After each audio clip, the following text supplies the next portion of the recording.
ये जनपद मऊ विधानसभा, मऊ सदर विधानसभा के ग्राम सभा नगवा में हम हैं और मैं लंबे समय से घूम रहा हूं। जिस प्रकार से जनता का आशीर्वाद, भरपूर समर्थन प्राप्त हो रहा है, कहीं न कहीं इस बात को सिद्ध कर रहा है कि इस बार की घोसी की जीत प्रचंड वोटों से होने वाली है।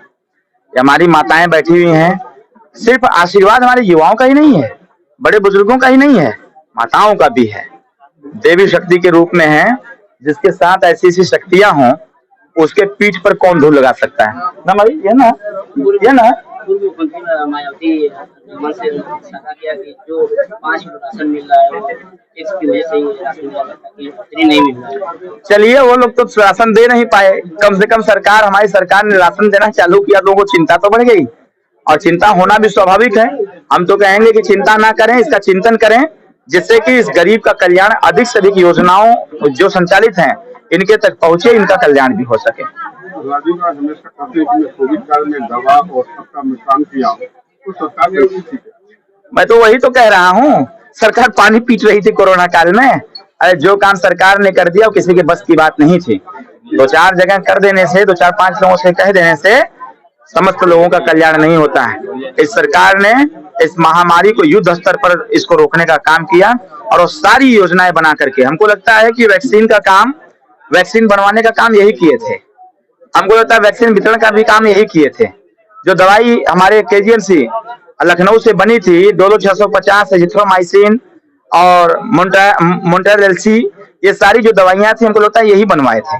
तो ये बात समझना चाहिए, इनके पास कोई मुद्दा बचा नहीं है, इसलिए ये उसी चीज को कह सकते हैं जिस चीज का कोई मतलब नहीं है। अरे आज तो कहना ये चाहिए कि गरीब तबके के जो परिवार के लोग हैं, इनका कल्याण कैसे होगा। जो क्षेत्र में विकास नहीं हो पाया उस पर फोकस करना चाहिए कि जिससे कि सत्ता पक्ष को इस चीज की जानकारी हो सके। यहाँ बात यह करनी चाहिए शिक्षा के व्यवहार में परिवर्तन कैसे होगा। बात यहाँ करना चाहिए कि बेरोजगार नौजवानों को रोजगार कैसे प्राप्त होगा। बात यहाँ ये करना चाहिए कि महिलाओं की सुरक्षा कैसे प्राप्त होगी। महिलाओं की जो व्यवस्थाएं हैं सरकार की तरफ से आती हैं, वो घर तक कैसे पहुंचेगा। जो दवाई आयुष्मान कार्ड की व्यवस्था है, जो 6 व्यक्तियों को बनाने का परंपरा है, वो ब्रेक कैसे होगा। हर व्यक्ति का आयुष्मान कार्ड कैसे बनेगा। हम लोगों ने 18.5 करोड़ रुपया दिया है गरीब जनता को, इसको बताने की आवश्यकता है। अगर ओम प्रकाश राजभर 18.5 करोड़ रुपया गरीबों के इलाज के लिए दे सकते हैं तो हम भी देने का कार्य करेंगे। बात ये सब करना चाहिए, लेकिन हमारे विपक्ष को ज्ञान नहीं आ पा रहा है कि बात करनी चाहिए उनको कि इस समाज के हितों के लिए, नौजवानों के कल्याण के लिए, बच्चों की शिक्षा के लिए, बच्चों के रोजी रोजगार के लिए, इस जनपद के न्याय के लिए, जो क्षेत्र की योजनाएं बाधित हैं, केंद्र सरकार की योजनाएं यहाँ पर नहीं आ पाती, वो कैसे आएंगे। बात सैद्धांतिक होना चाहिए, बात मुद्दे पर होना चाहिए, बात होना चाहिए।